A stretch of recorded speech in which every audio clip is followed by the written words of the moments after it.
السلام علیکم خواتین و حضرات، میں ہوں سعد فاروق خان اور آپ کو خوش آمدید کہتا ہوں قصہ اسٹیشن کے نئے ایپیسوڈ میں۔ آج میں آپ کے لیے اپنی لکھی ہوئی ایک تحریر لے کر آیا ہوں جس کا عنوان ہے بٹوارہ۔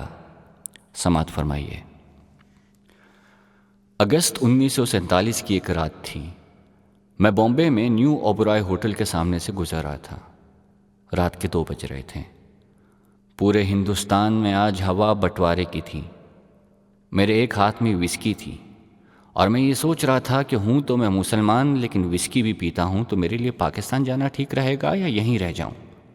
لیکن پورا خاندان پاکستان جانے کی تیاریوں میں لگ چکا تھا، اس لیے پہلے سے ہی کراچی میں ایک دوست کو میں نے چٹھی لکھ دی تھی کہ وافر مقدار میں وسکی خرید رکھے۔ یہی کچھ دماغ میں ابھی چل رہا تھا کہ ٹانگا رکنے کی آواز آئی سڑک کے پار، اور ایک آواز، فاروق بابو۔ یہ نام صرف 2 لوگ لیتے تھے پورے ہندوستان میں، ایک ماسٹر ہری چرن، دوسرا شانتی۔ سڑک کنارے دیکھا تو چمکتے بلاؤز سے پیسے نکال کے شانتی نے ٹانگے والی کو دی اور دوڑتی ہوئی میرے پاس آ گئی۔ شانتی آئی اور بٹوارے کی شکایت کرنے لگی۔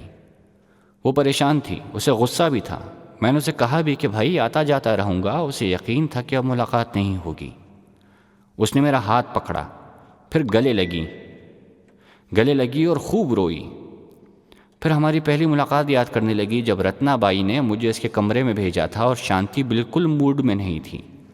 ہم نے اس رات صرف باتیں کی تھیں اور جاتے جاتے شانتی نے زبردستی رتنا بائی سے پیسے لے کے مجھے واپس کر دیے تھے۔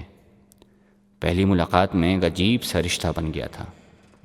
ہم پرانا وقت یاد کرتے رہے۔ چاند کی چاندنی میں شانتی انتہائی حسین لگ رہی تھی، پھر ایک دم سنجیدہ ہو گئی۔ پھر بٹوارے کی باتیں۔ وہ بار بار یہ کہہ رہی تھی کہ ہم الگ ہو رہے ہیں، اب کبھی نہیں ملیں گے۔ میں ہر بار یہ کہتا رہا کہ غلط سوچ رہی ہو، ہم ضرور ملیں گے۔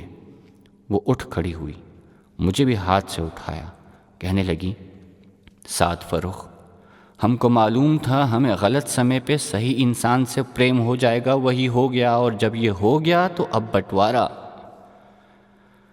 وہ میری آنکھوں میں دیکھ رہی تھی اور میں پہلی بار اپنا پورا نام شانتی سے سن کے حیران اسے کھڑا دیکھتا رہا۔ اس نے مجھے اپنے سینے سے لگایا۔ میں نے بازو بند کرنے کے لیے ہاتھ اٹھائے تو وہ فوراً ہنستی ہوئی ٹانگے کی جانب واپس دوڑ گئی اور مڑ کے بھی نہیں دیکھا۔ پارٹیشن ہو گیا۔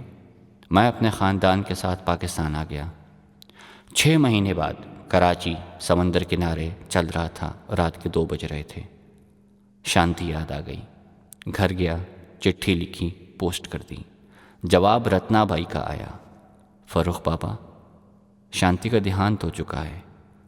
اسے ایک عجیب سی بیماری کھا گئی۔ آخری دنوں میں بہکی باتیں کر رہی تھی۔ میرے پاس بیٹھے بیٹھے بھی کہنے لگتی کہ بٹوارہ ہو جائے گا، بٹوارہ ہو جائے گا، بٹوارہ ہو جائے گا۔ اتنا ہی لکھا تھا خط میں، اور مجھے اب سمجھ آئی کہ وہ کس بٹوارے کی بات کر رہی تھی۔ یہ پاکستان اور ہندوستان کا نہیں، روح اور جان کا بٹوارہ تھا، جس کا صرف اس کو پتہ تھا کہ ہونے لگا ہے۔